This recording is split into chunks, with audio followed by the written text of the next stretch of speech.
kita akan membahas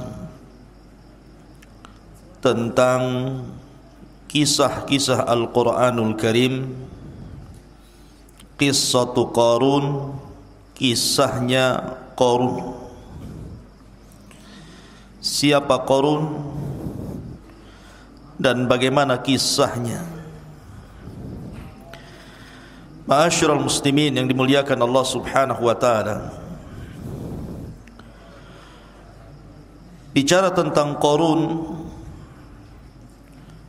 maka Allah Subhanahu wa taala menceritakan Qarun di 3 surat dalam Al-Quranul Karim. Pertama disebutkan dalam surah Ghafir atau surah Al-Mu'min. Yang kedua dalam surah Al-Ankabut. Dan yang ketiga dalam surah Al-Qasas. Di dalam surah Al-Mu'min atau Al-Ghafir,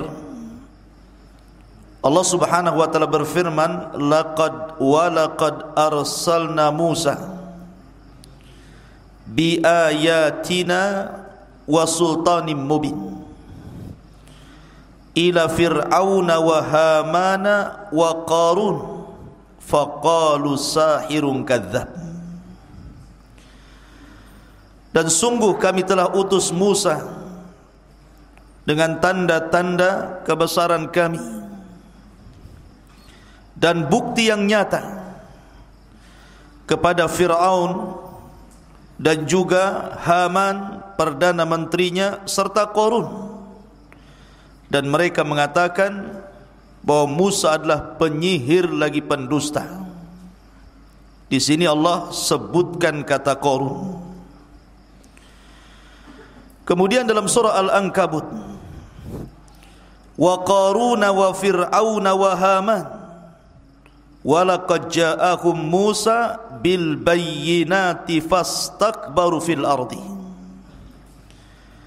Qarun, Fir'aun dan Haman, dan sungguh telah datang kepada mereka Musa dengan bukti-bukti yang nyata, mereka pun kemudian berlaku sombong di permukaan bumi. Dalam surah Al-Ankabut disebut kata Qarun. Tapi yang paling lengkap yang ingin kita kisahkan dalam Al-Quran ini Suratul Qasas, dari ayat 76 sampai 82. Di sini cukup lengkap kisah siapa Qarun itu. Ma'asyiral muslimin yang dimuliakan Allah Subhanahu wa taala, sebelum saya mengkisahkan tentang Qarun ini, kita tahu bahwa Qarun ini hidup di zaman Nabiullah Musa alaihi salatu wassalam.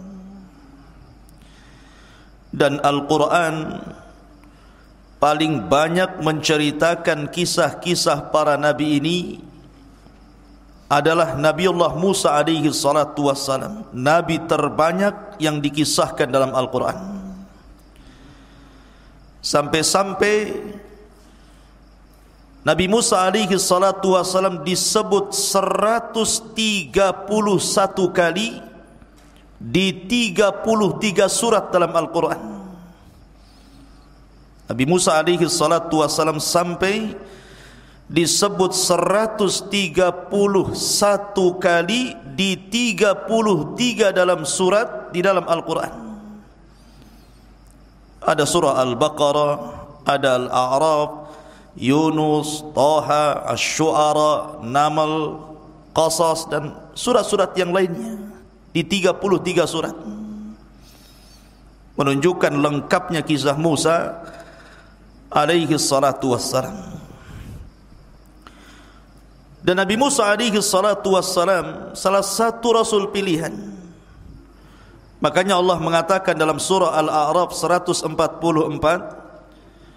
qala ya Musa inni istafaituka 'alan nasi birisalati wa bikalami.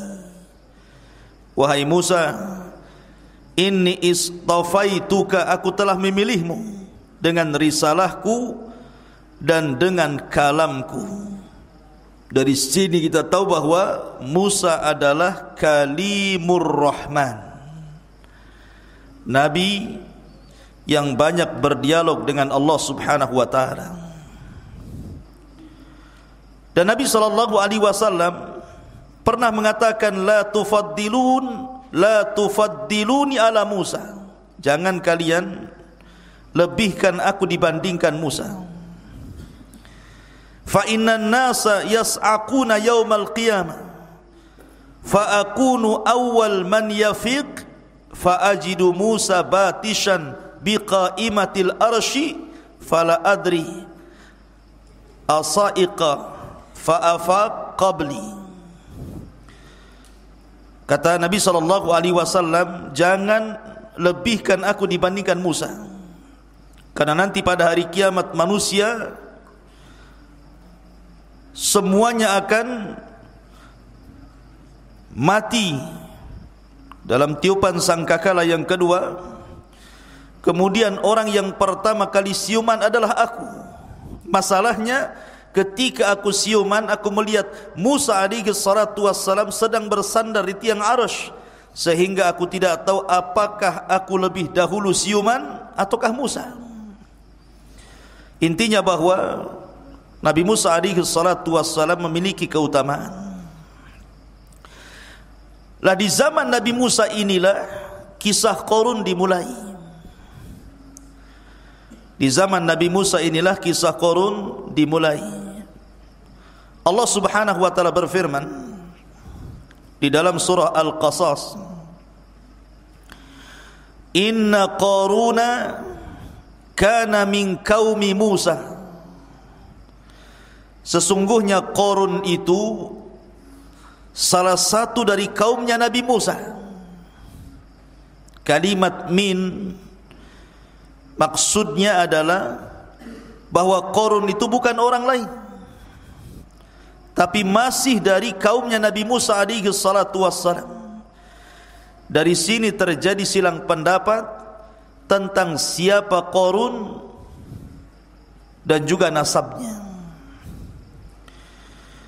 Saya akan sebutkan beberapa perselisihan para ulama. Ada yang mengatakan bahwa Qarun adalah ibnu ammi Musa, anak dari pamannya Nabi Musa alaihi salatu wassalam. Kalau anak paman berarti dengan Nabi Musa jatuhnya sepupu. Dan ini pendapat Ibrahim An-Nakhai.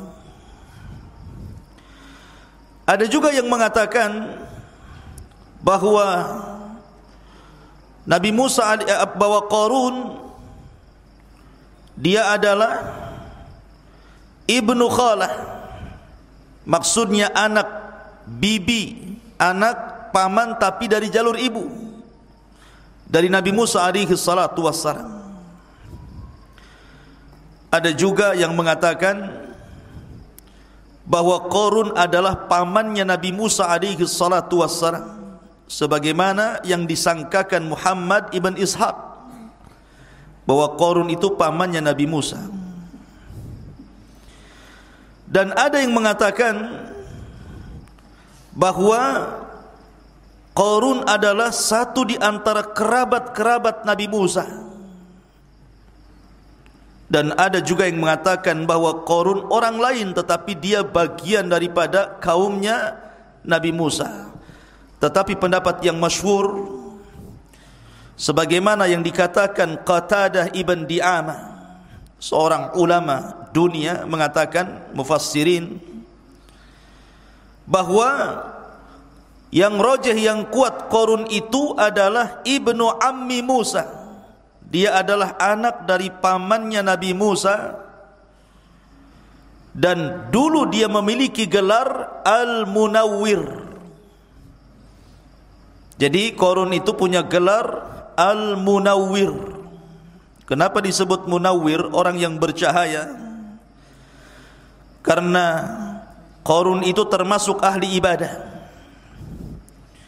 dan memiliki suara indah ketika tarannum Taurat. Jadi kalau seandainya dia membaca kitab Taurat, kemudian melanggamkan Taurat, maka Qarun itu memiliki suara yang paling indah saat itu. Jadi kalau dia baca Taurat, orang suka dengan Qarun itu. Selain ahli ibadah, suka baca Taurat dan indah suaranya, sehingga orang mencintai Qarun dan memuja-muja Qarun karena ahli ibadahnya dan kepakarannya terhadap Taurat. Lihat bagaimana Qarun ini dulu bukan orang jahat, orang baik. Bahkan dia dengan Nabi Musa alaihi salatu wassalam bahu-membahu untuk mengajak manusia ke dalam kebaikan. Qarun itu. Tetapi Allah Subhanahu wa taala takdirkan belakangan Qarun terfitnah dengan harta. Kemudian semakin jauh dari Taurat, semakin jauh dari Taurat, semakin jauh dari ajaran Musa alaihi salatu wassalam. Akhirnya Qarun menjadi musuh Allah, kemudian berubah menjadi orang munafik. Dan di zaman Nabi Musa alaihi salatu wassalam, yang tadinya orang baik atau yang tadinya pengikut Nabi Musa kemudian menjadi munafik atau mungkin keluar dari agama Musa, itu 3 orang. Pertama Qarun, yang kedua Samiri, dan yang ketiga Bal'am ibn Ba'urah. Bal'am ibn Ba'urah. Pertama Qarun, tadinya orang saleh, orang baik, tetapi jadi munafik, keluar dari ajaran Musa alaihi salatu wassalam. Kemudian Samiri, dulunya termasuk kaumnya pengikut Nabi Musa alaihi salatu wassalam, kemudian malah memurtadkan Bani Israel.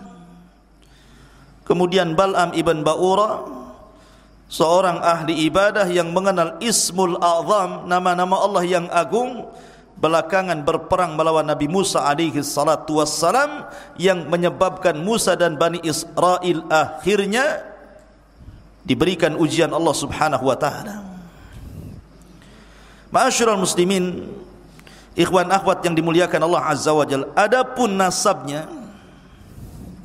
nasab daripada Qarun, Qarun ini dikatakan nasabnya oleh para ulama Qarun ibn Yashub atau Yashur. Qarun ibn Yashub atau Yashur ibn Qahith, ibn Qahith. Qarun ibn Yashub atau Yashur ibn Qahith, dan nasabnya sampai kepada Nabi Allah Ya'qub alaihi salatu wassalam.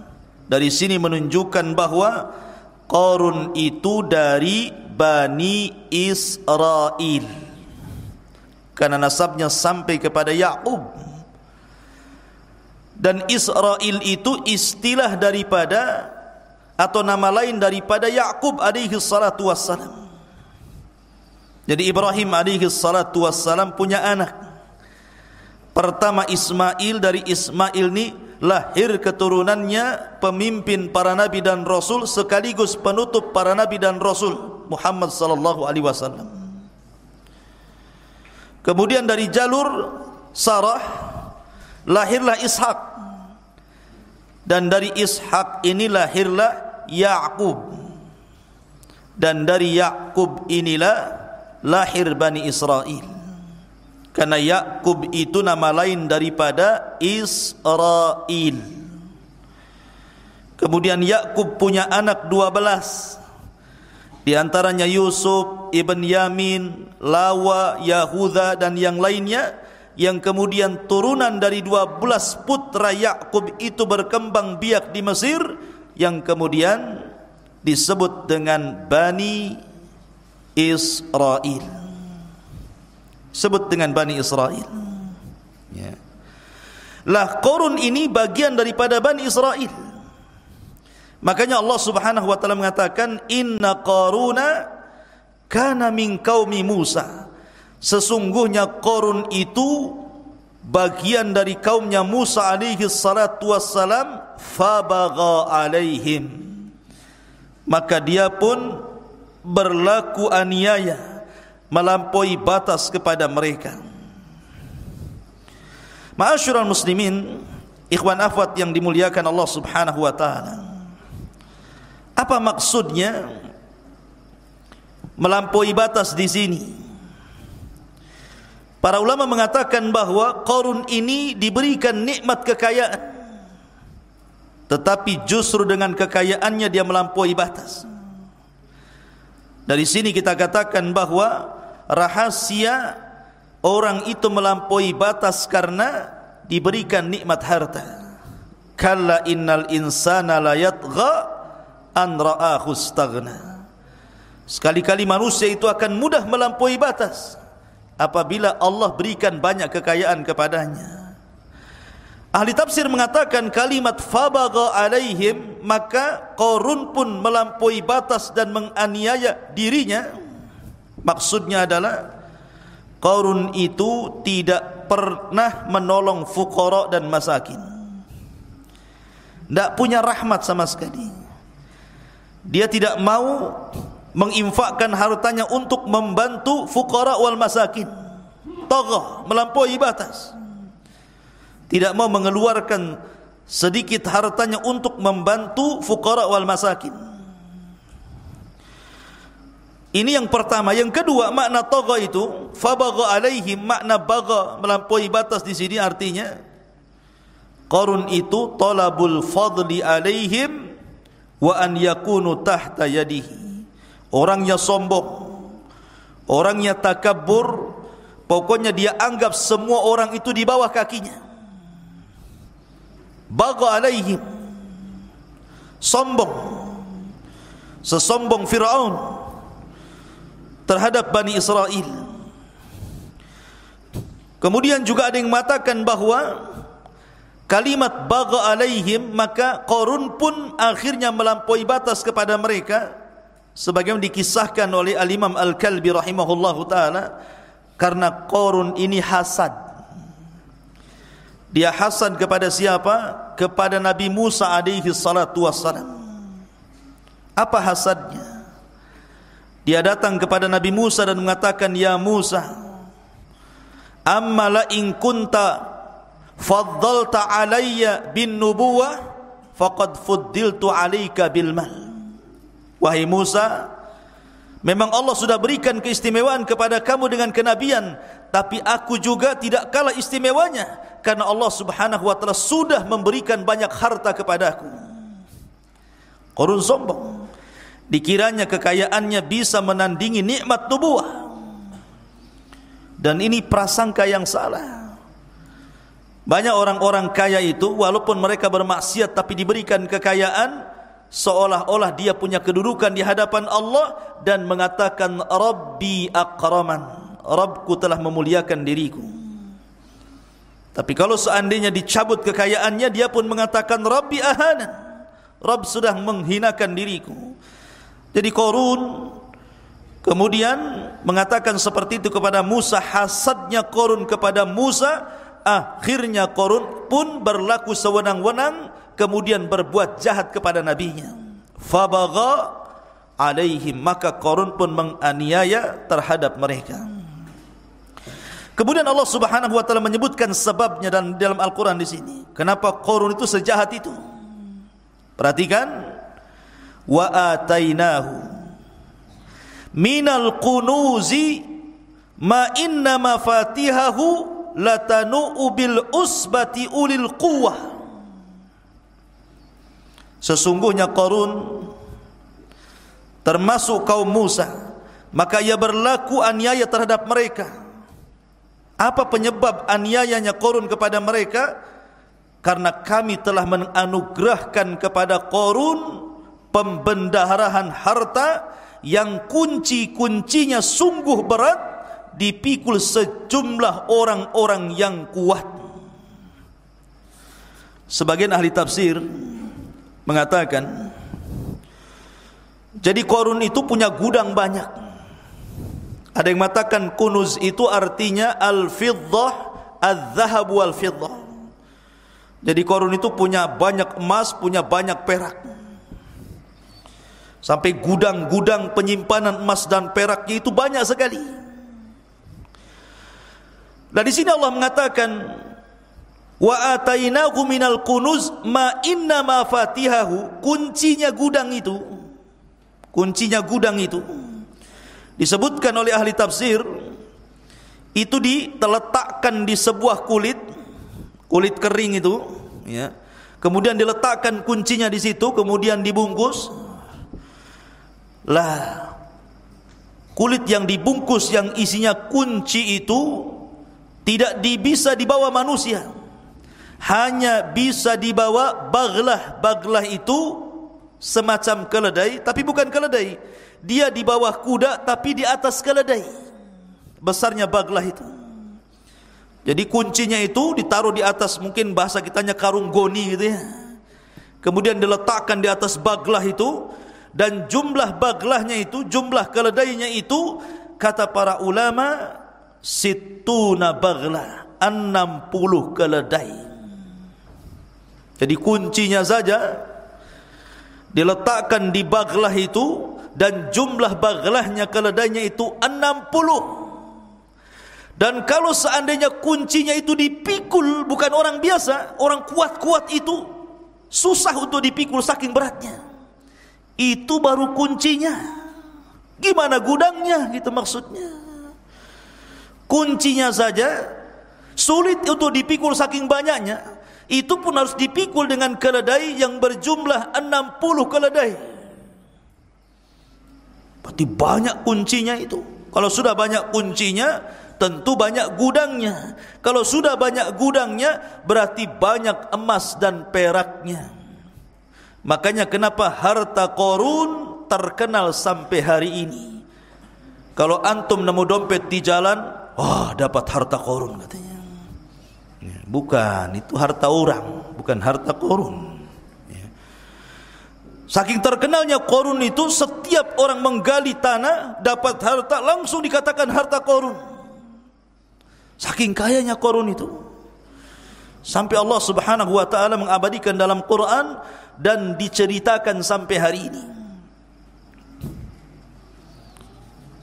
Ma'asyiral muslimin yang dimuliakan Allah Azza wa Jalla. Lah Qarun ini ikhwatu fiddin muliakan Allah Azza wa Jalla,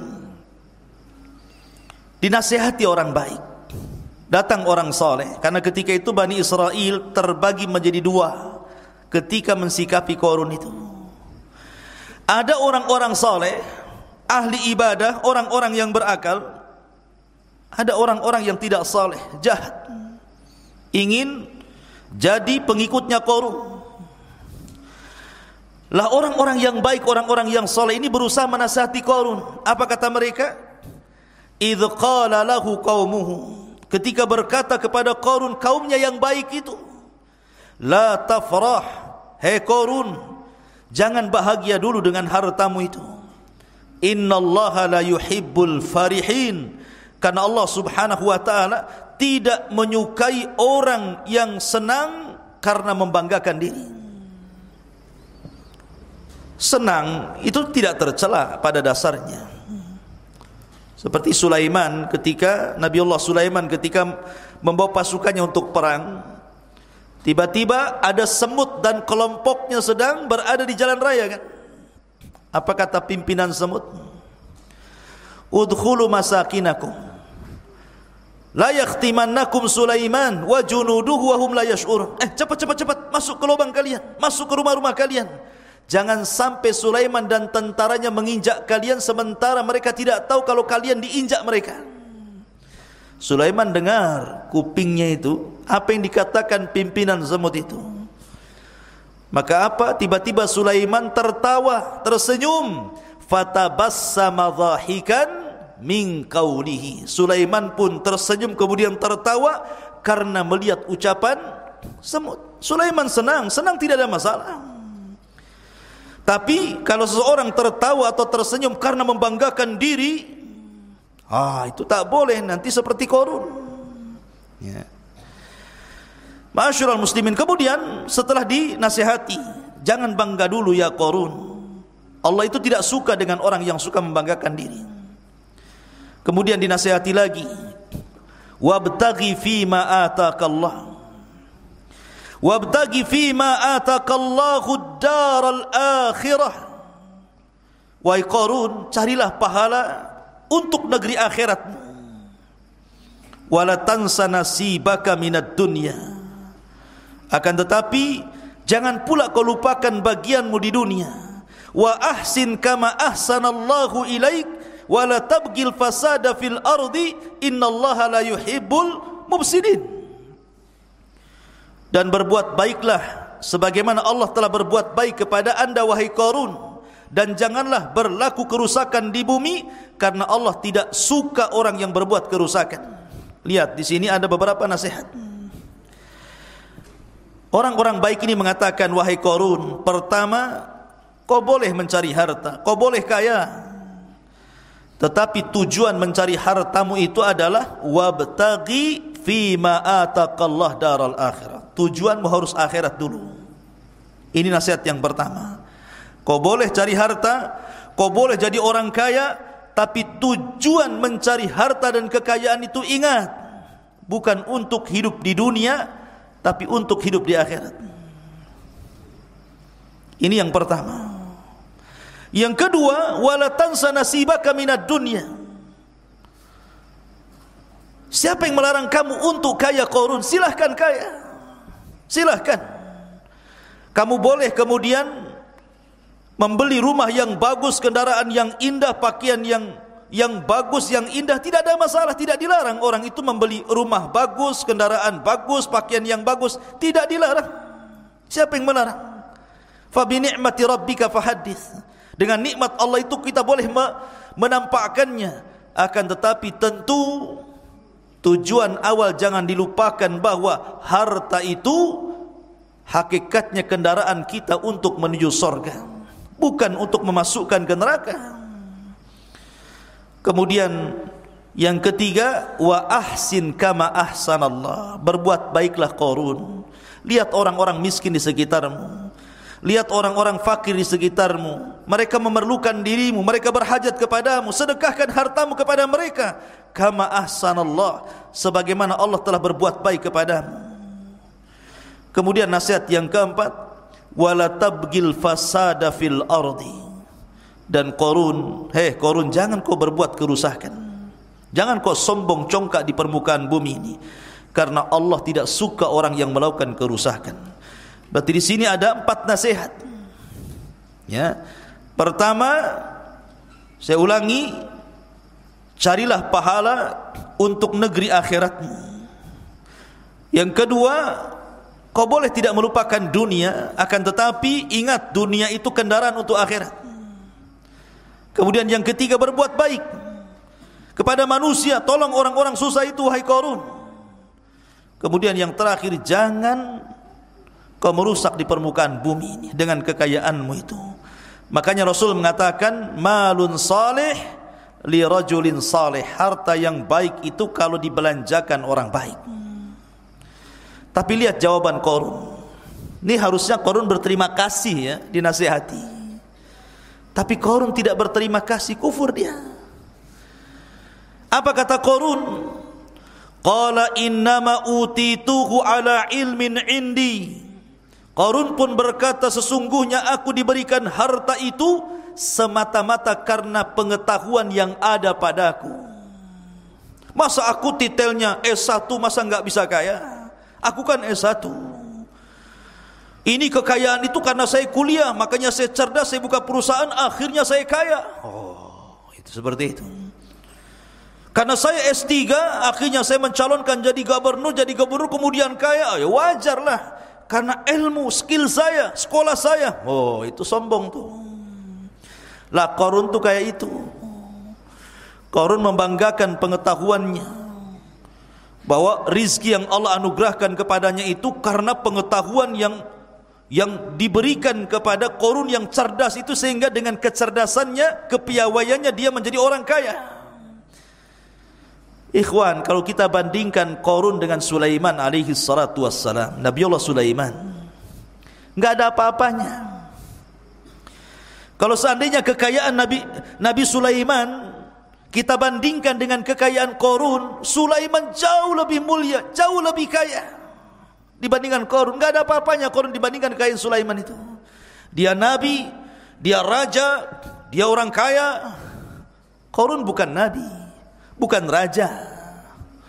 Ada yang mengatakan dia dulunya pesuruh Fir'aun, ya, untuk memata-matai Bani Israel. Akhirnya Fir'aun ngasih uang banyak jadi kaya.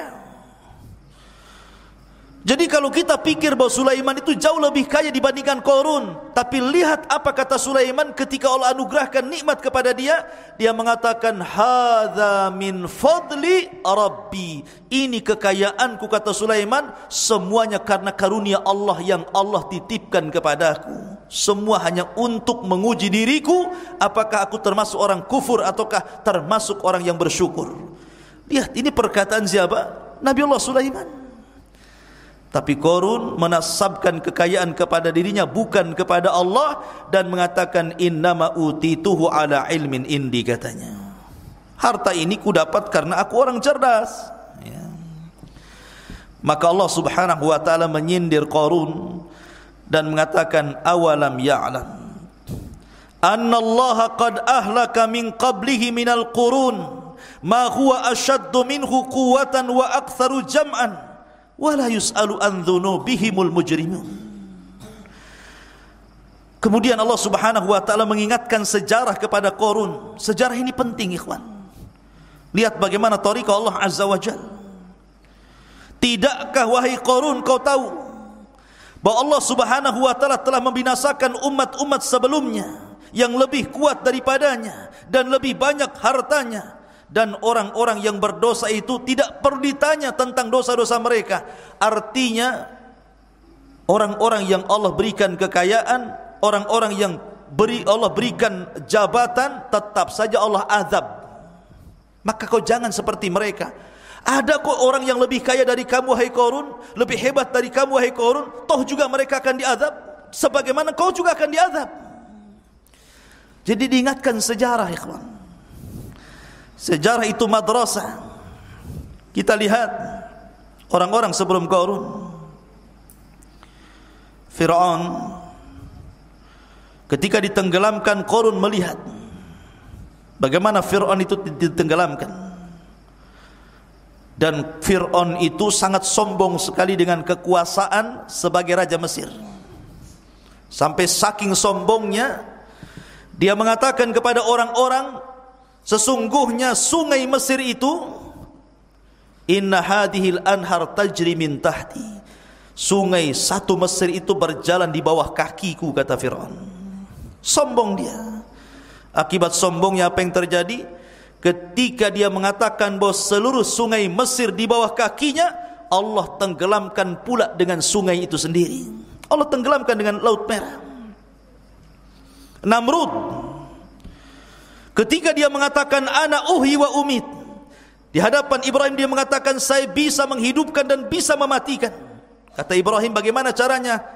Oh, datangkan kemari 2 orang dari penjara, kemudian dibunuh satu, dilepaskan satu. Kata Namrud, ana uhyi wa umit, aku menghidupkan dan mematikan, katanya. Lihat, yang satu mati, yang satu hidup, katanya. Itu Namrud. Ketika dia mengatakan ana uhyi wa umit, apa yang terjadi? Allah Subhanahu wa taala kirim ba'udah, kirim nyamuk, kemudian masuk di telinganya, kemudian masuk ke dalam otaknya, digerogoti otaknya. Pusing dia mengeluarkan seekor nyamuk dari kepalanya, tidak bisa-bisa. Akhirnya setiap hari digedar-gedorkan ke tembok tuh. Sampai suatu ketika dia tidak tahan, nyamuknya ini menggigit-gigit otaknya. Dia katakan kepada pembantunya, ambilkan sandal, pukullah kepalaku.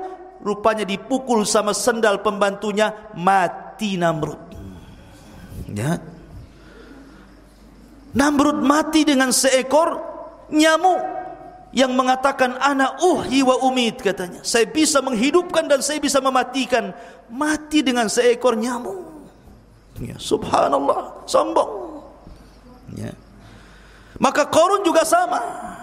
Ketika dia mengatakan innama utitu min ilmin indi, harta ini datang karena pengetahuanku, bukan dari Allah Subhanahu wa taala. Maka apa yang terjadi? Fa khassafna bihi wa bidarihil ardha, kami tenggelamkan Qarun dan seluruh kekayaannya. Nanti kisahnya di akhir. Tapi yang jelas bahwa Qarun diingatkan tentang sejarah umat dulu. Ya. Ma'asyiral muslimin, ikhwan akhwat yang dimuliakan Allah Azza wa Jalla. Kemudian Allah katakan, fa kharaja ala qaumihi fi zinatihi. Qala alladhina yuriduna al-hayata ad-dunya ya laita lana mithla ma utiya Qarun innahu ladzu haddin 'adzim. Suatu ketika Qarun ini keluar, ingin riya, ingin dipandang orang. Ingin dipandang orang pakai pakaian yang paling bagus gitu kan. Mungkin mereknya belum dicabut, masih nyantol gitu.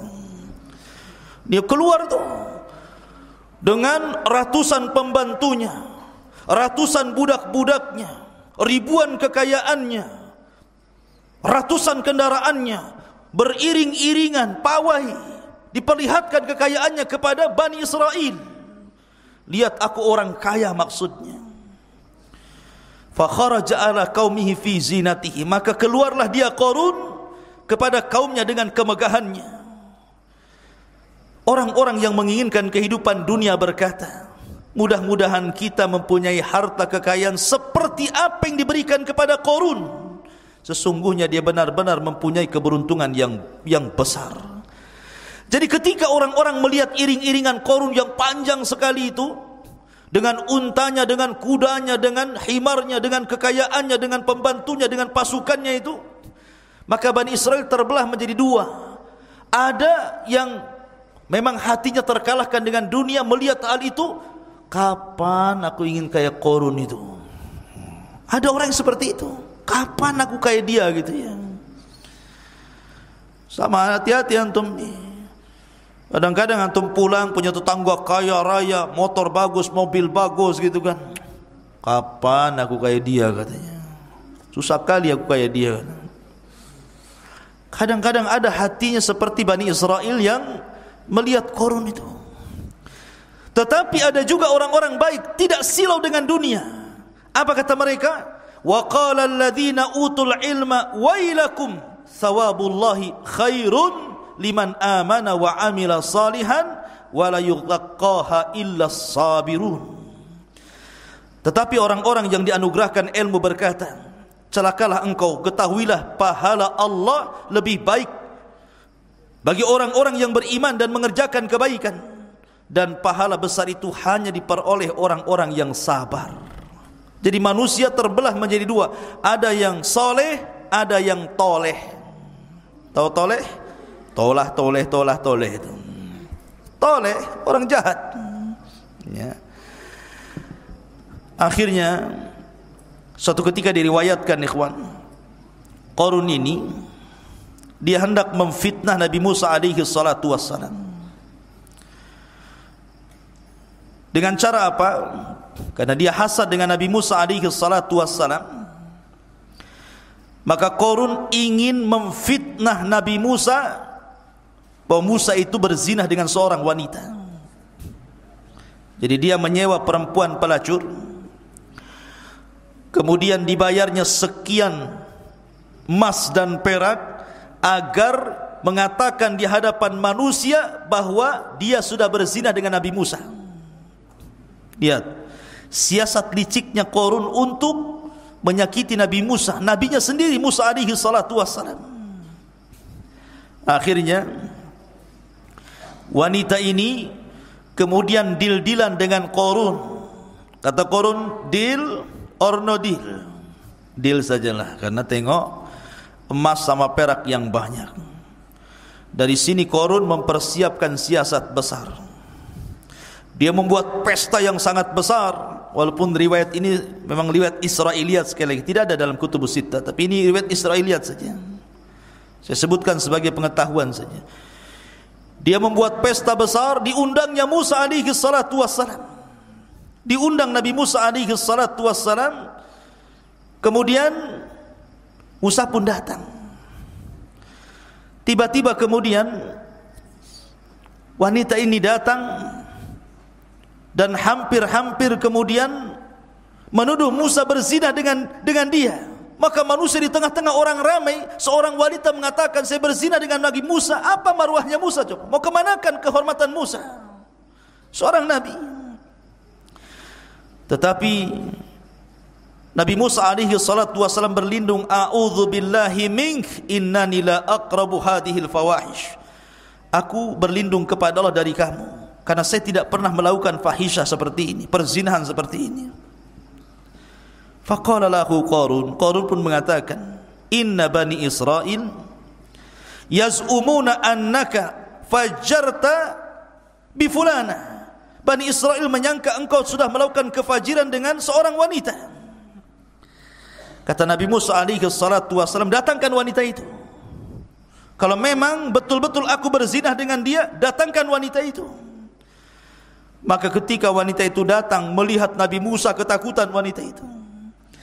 Maunya dia menuduh Nabi Musa telah berzina dengan dirinya, karena lihat Nabi Musa, karismanya, ketakutanlah dia kepada Nabi Musa. Tidak jadi dia ngomong saya berzina dengan Nabi Musa, justru dia mengatakan, sebenarnya aku disuruh Qarun untuk mengatakan aku berzina dengan Nabi Musa karena mendapatkan ini dan itu. Terbongkarlah kedok siasat buruknya Qarun kepada Nabi Musa alaihi salatu wassalam. Dari sini akhirnya kemudian dalam riwayat, Qarun ketika itu datang utusan Nabi Musa agar Qarun mengeluarkan zakatnya. Dia harus mengeluarkan zakat. Setiap orang yang kaya harus mengeluarkan zakat. Dalam Islam kan seperti itu. Kalau nisabnya sudah senisab emas 84 gram, maka dikeluarkan 2,5%. Kalau kambing 40 kambing, 1 kambing dia keluarkan. Maka dalam syariat Nabi Musa juga sama. Kalau sudah banyak hartanya, keluarkan zakatnya. Tetapi Qarun tidak mau. Akhirnya dia pun mengumpulkan manusia, ingin berjumpa dengan Nabi Musa. Dari situ dia mengatakan, wahai Musa, aku akan berdoa keburukan kepadamu jika aku akan, silahkan kau berdoa keburukan kepadaku, aku pun sama. Siapa yang benar di antara ajaranmu ataukah diriku, dan aku tetap tidak akan bayar zakat. Akhirnya saling mendoakan keburukan antara Fir'aun, antara Qarun dan Musa. Pertama Qarun, dia mendoakan keburukan kepada Nabi Musa alaihi salatu wassalam, tetapi Allah subhanahu wa ta'ala tidak mengijabah sama sekali. Tidak diijabah sama sekali. Sekarang giliran Musa berdoa keburukan kepada Qarun. Dari situlah kemudian bumi bicara dan mengatakan, wahai Musa, Allah sudah perintahkan kepadaku untuk taat kepadamu. Perintahkan apa saja kepadaku, kata bumi. Dari sinilah Allah subhanahu wa ta'ala kemudian mengazab Qarun. Apa kata Allah subhanahu wa ta'ala? fakhasafna bihi wa bidarihil arda. Maka Musa mengatakan, wahai bumi, telanlah Qarun dan seluruh kekayaannya. Ketika Musa memerintahkan bumi seperti itu, maka Allah firmankan, fakhasafna bihi wa bidarihil arda, maka kami tembenamkan Qarun dan seluruh rumah dan kekayaannya. Fama kana lahu min fi'atin yansurunah min dunillah wa ma kana minal muntasirin. Maka tidak ada baginya satu penolong pun yang akan menolongnya selain Allah, dan dia tidak termasuk orang-orang yang dapat membela diri di hadapan Allah. Sekarang Qarun sudah masuk ke perut bumi. Sak rumah-rumahnya, sak harta-hartanya, tidak ada tersisa. Ketika masuk semua ke dalam bumi, maka bumi menutupnya. Dan semua sudah di perut bumi. Maka siapapun yang dapat harta dari perut bumi, orang-orang menyangkanya sebagai harta Qarun. Ini harta Qarun nih. Sampai-sampai kalau seandainya digali di samping Jabal Uhud ini, rupanya ada emas di bawah pohon, dibilang harta Qarun. Dari mana? Qarun itu di Mesir. Kenapa pula sampai Tiban? Ma'asyiral muslimin yang dimuliakan Allah Azza wa Jalla. Tapi saking masyhurnya, pokoknya setiap dapat harta di bawah bumi dibilangi harta Qarun. Saking masyhurnya kisah ini. Ketika betul-betul Qarun diazab, ikhwan, ini orang-orang yang tadinya ngomong, kapan aku seperti Qarun, kapan aku seperti Qarun, ketika melihat azab yang Allah timpakan kepada Qarun, apa yang terjadi? Wa asbahal ladzina tamannau makanata bil amsi yaquluna waika annallaha yabsutur rizqa liman yasha min ibadihi wa yaqdir laula an mannallahu alaina la khasafa bina waika annahu la yuflihul kafirun. Dan orang-orang yang beriman dan orang-orang yang kemarin mengangan-angankan kedudukannya seperti Qarun tiba-tiba berkata, aduhai, benarlah kiranya Allah yang melapangkan rizki bagi siapa yang dia kehendaki di antara hamba-hambanya, dan membatasi bagi siapa yang dikehendaki di antara hamba-hambanya.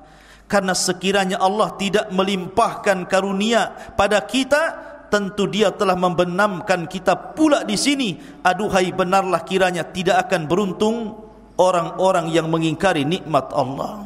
Artinya di sini, ikhwan, kalau seandainya setiap orang yang minta harta itu Allah berikan harta yang dimintanya, setiap orang yang minta kekayaan Allah berikan kekayaannya, maka satu dunia pasti orang akan bejat, pasti orang akan jahat dan kufur.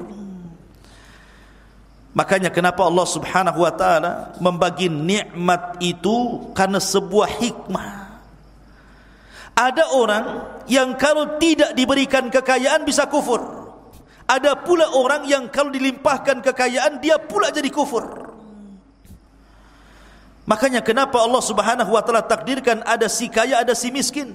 Karena terkadang ada orang miskin kalau dikasih kekayaan jangan-jangan makin jauh dari Allah, sebagaimana orang kaya kalau dimiskinkan makin jauh daripada Allah. Semua nikmat itu sudah dibagi-bagi Allah secara rata dan adil, baik kepada si miskin ataupun si kaya. Jangan kira orang kaya itu lebih nikmat dibandingkan orang miskin. Siapa bilang? Saya contohkan. Terkadang ada orang kaya sanggup dengan uangnya membeli macam lauk pauk di mejanya. Mungkin 200-300 macam lauk pauk, mulai dari rendang sampai ikan asin ada semua di situ.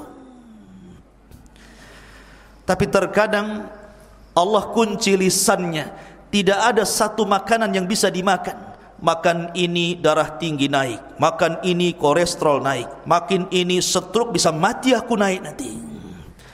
Ada orang sanggup membeli makanan dengan berbagai macam lauk pauk, ujung-ujungnya makan kentang rebus. Gak bisa dimakan tuh yang enak-enak itu. Nikmat gak tuh? Tapi ada orang miskin, dia enggak sanggup membeli makan sebanyak itu, tapi kalau diberikan makan sebanyak itu pasti akan habis sak piring-piringnya. Terkadang, ikhwan, maknanya apa? Yang satu diberikan kenikmatan yang lain, yang satu diberi kenikmatan lain pula. Itulah keadilan nikmat. Ada orang kaya, rumahnya bagus, gedong, kamarnya lebar, AC-nya 5, kayak kutub, dingin. Kayak kalau masuk kayak burung kutub dinginnya itu. Tapi kemudian Allah Subhanahu wa taala takdirkan tidak bisa tidur. Kan ada orang kaya itu susah tidur. Rumahnya bagus, kasurnya empuk, AC-nya 5. Tidak bisa tidur kecuali minum pil baru bisa tidur. Tapi ada orang miskin sudah nyewa, atapnya pakai seng, sekali tidur 2 detik langsung ngorok. Tidur subuh, bangun subuh, lama kali tidurnya. Ada orang yang seperti itu. Tidak perlu kamar bagus-bagus ada AC, pokoknya ada bantal saja langsung ngorok dia. Lihat bagaimana Allah memberikan kenikmatan itu sudah dibagi rata, seadil-adilnya gitu kan. Makanya di sini Allah mengatakan, dan orang-orang yang kemarin mengangan-angankan kedudukannya seperti Qarun berkata, aduhai, benarlah kiranya Allah melapangkan rizki bagi siapa yang dikehendaki di antara hamba-hambanya, dan membatasi bagi siapa yang dikehendaki di antara hamba-hambanya. Kenapa yang ini dibatasi, yang ini tidak? Karena dikhawatirkan kalau semua orang diberikan permintaan kekayaannya, satu bumi ini bisa kufur, ikhwan. Makanya kenapa Allah Subhanahu wa ta'ala mengingatkan di banyak ayatnya dalam Al-Quranul Karim tentang bahayanya seseorang itu kemudian mencintai hartanya berlebihan. Seperti Allah Subhanahu wa ta'ala berfirman dalam sebuah ayat dalam Al-Quranul Karim, kalla innal insana la yatgha an ra'ahu stagna. Sekali-kali manusia itu mudah melakukan atau melampaui batas jikalau Allah Subhanahu wa ta'ala memberikan banyak kekayaan kepadanya. Kemudian yang terakhir, Allah Subhanahu wa ta'ala dalam ayat yang terakhir mengatakan, tilka darul akhirah naj'aluha lilladzina la yuriduna uluwan fil ardi wala fasadan wal aqibatu lil muttaqin. Negeri akhirat ini kami jadikan bagi orang-orang yang tidak menyombongkan dirinya dan tidak berbuat kerusakan di bumi, dan kesudahan yang baik bagi orang-orang yang bertakwa. Dari sini ikhwatu fiddin yang dimuliakan Allah Azza wa Jalla, ada beberapa faedah.